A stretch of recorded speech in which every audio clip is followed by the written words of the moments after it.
হকারদের পুনর্বাসনের কারণে ফুটপাতে পথচারী কিংবা সড়কে যান চলাচলে কোনো বিঘ্ন হবে না বলে জানিয়েছেন ঢাকা দক্ষিণ সিটি কর্পোরেশনের প্রশাসক মোহাম্মদ আব্দুস সালাম।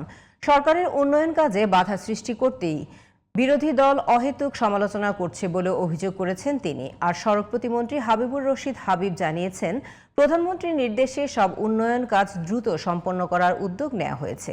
শনিবার রাজধানীর একটি সড়ক উন্নয়ন কাজের উদ্বোধন অনুষ্ঠানে এসব কথা বলেন তারা। বিস্তারিত আহমদ অনিকের রিপোর্টে।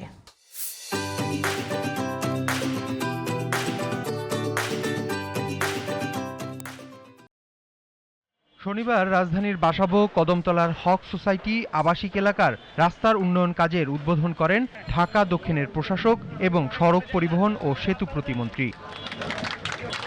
অনুষ্ঠানে দক্ষিণের প্রশাসক বলেন, প্রধানমন্ত্রীর নেতৃত্বে মাত্র 2 মাসে সরকার যে পরিমাণ কাজ করেছে তা বিরোধীদের মনে ভয় ধরিয়েছে। 2 মাসে এত কাজ করে ফেলছে মাননীয় প্রধানমন্ত্রী, তারা ভয় পাইতেছে 5 বছরে যদি এত কাজ করে ফেলে এরপর তো তাদের দিকে আর কেউ তাকাবে না।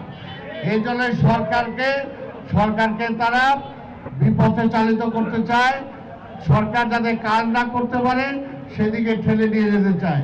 এক প্রশ্নের জবাবে প্রশাসক জানান, হকারদের পুনর্বাসনের মাধ্যমে চাঁদাবাজি বন্ধের পাশাপাশি সড়কে শৃঙ্খলা ফিরে আসবে। ফুটপাত হলো হাঁটার জন্য, আর যে সমস্ত জায়গায় বড় ফুটপাত আছে সেই জায়গায় হয়তো এক সাইডে তারা বসবে, কিন্তু লোকজন চলাচল করবে সেখানে। রাস্তা বন্ধ হবে না, রাস্তা পরিষ্কার থাকবে। রাস্তায় রাস্তা আমরা সময় বেঁধে দিয়েছি। কিছু কিছু রাস্তা যেটা আমরা দিয়েছি বেলা 2টার পর থেকে সন্ধ্যা রাত বা 8-9টা পর্যন্ত তারা করবে। কিছু রাস্তা আমরা দিয়েছি শনিবার এবং শুক্রবার তারা বসবে। অনুষ্ঠানে সড়ক ও সেতু প্রতিমন্ত্রী বলেন, আধুনিক নগর ব্যবস্থা গড়ে তুলতে সরকার বিশদ পরিকল্পনা নিয়েছে। আমরা আসলে সমন্বিতভাবে যেখানেই সুযোগ পাচ্ছি সেখানেই আমরা কাজ করার চেষ্টা করছি। আমাদের সক্ষমতার সীমাবদ্ধতা রয়েছে, তবে আমরা চাই আমাদের সক্ষমতার সর্বোচ্চ ব্যবহারের মাধ্যমে অগ্রাধিকার ভিত্তিতে আমাদের কাজগুলি করা।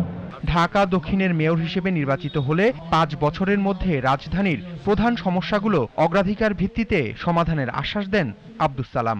আগামী 5 বছরে ঢাকা শহরের চেহারা আমরা পাল্টে দিতে সক্ষম হব ইনশাআল্লাহ। আহমদ অনিক, জিটিভি নিউজ, ঢাকা।